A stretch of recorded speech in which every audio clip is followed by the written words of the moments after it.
Read some stuff that I have here. Do I want to continue to operate in this unconscious program cycle, or do I want to test Neville's method and remain in a desired state and sleep in it? It's a question. What am I waiting for? Is it that I am scared of what might happen? It seems to me that the only way to grow is to challenge one's own self. At the end of the day, I don't need anything for fulfillment, but that means I can test myself and remain unbothered because I don't need anything to fulfill me. The test is write down in as much detail how you want your life to be, writing it down.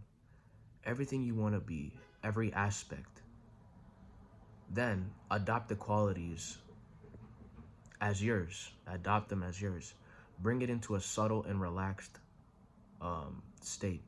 Intensify the feeling over time. Feel its reality. Sleep in it. Let it become fixed.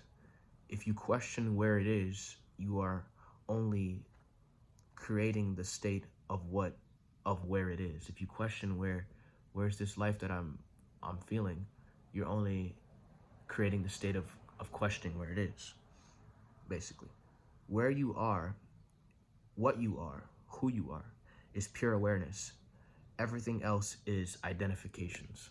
So who you are as a actual being is just pure awareness with no conditions placed upon the awareness. What the awareness does is it places conditions upon itself, and then that creates the experience. I think I am, at a subtle level, I'm identifying with this body, so I hold on to the body. At a subtle level, you're really identifying, like, not necessarily saying I am this body, but like, this body, I cannot escape it. It's me. On a subtle level, it's there.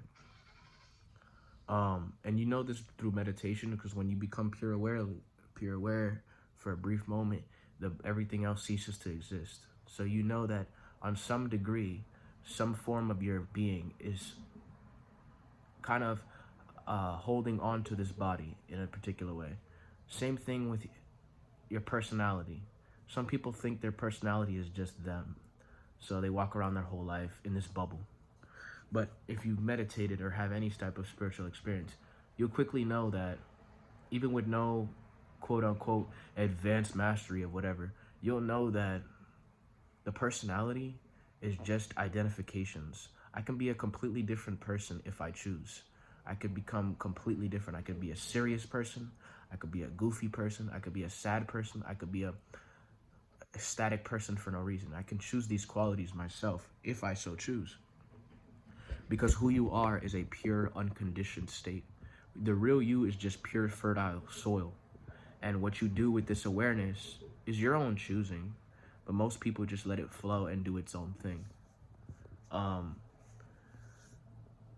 To what level of degree, it's probably, to what level of the degree the pure awareness and what's identified in it controls your life, I'd probably say 100% of what's in this pure awareness controls your life.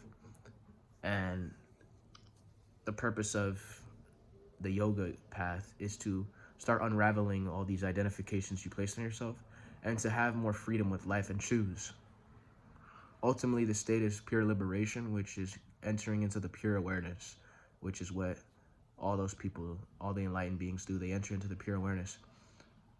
But if you're somebody who just wants to live a more free life, if you start grasping the ideas of you being identified to poverty, to failure, to not feeling worthy, to believing nothing that you could do, nothing is possible, versus switching the script and start believing and start identifying with being more worthy and things that are possible, then those things will manifest in your life.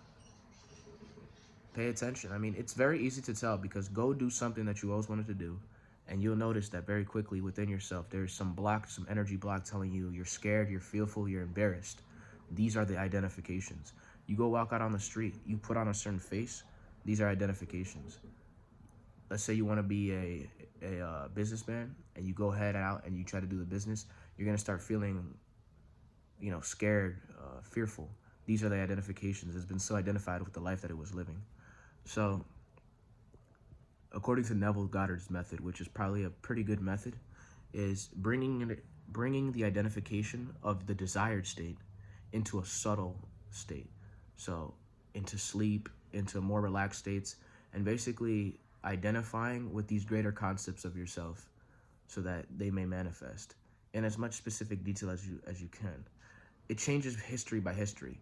What somebody might imagine themselves to be now will be completely irrelevant in 100 years.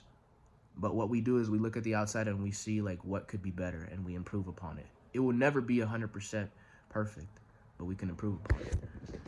The only thing that's perfect is the pure awareness because it's unconditioned by anything, which is what people call God and stuff like that.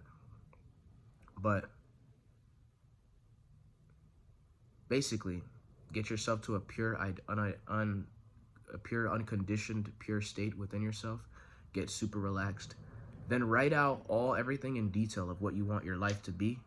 And then once you've grasped the feeling of reality of what that is, of the life that you want to be, the person that has all those things, because when you write it down, it's a certain person. And once you've gathered all the information of that person, you take that person and you make it into like an energy ball within yourself, and you think about it, think that you are those qualities. Eventually, when you think you are those qualities, you begin to feel like you are those qualities, and you just very subtly keep the mild focus, mild attention on these qualities as a reality already that you are them. And if you have enough concentration, it could become just pure reality of what you are. And then you sleep in that, you wake in that, and you just make that your normal state of being. And what that does is that creates the reality. The thing is this: people say, what if it doesn't come? Where is it? Well, what you're doing is you're just identifying with where is it, what if it doesn't come? Really pay attention. You're the one, who's the one saying that where is it, what if it doesn't come? The person who knows it's here stays and remains it's here. It remains in its reality. You know what I'm saying? If you question, if you doubt, then you aren't resonating it. You're resonating the doubt. You're resonating the questions. Because who you are is pure awareness. Who you are is no questions, just purely aware. These questions are identifications of confusion, of questions, very strategic thought bubbles that just tends to happen. But you can play with this pure awareness and put anything in it. So put the things that you want to put in it. As long as keeping the golden rule is treat others as you would want to be treated. So don't wish for things that another might take harm, or like what you wouldn't want to happen to you. That's the best way to go about it. So as long as you keep it pure, you should be fine. Yeah, that's basically it.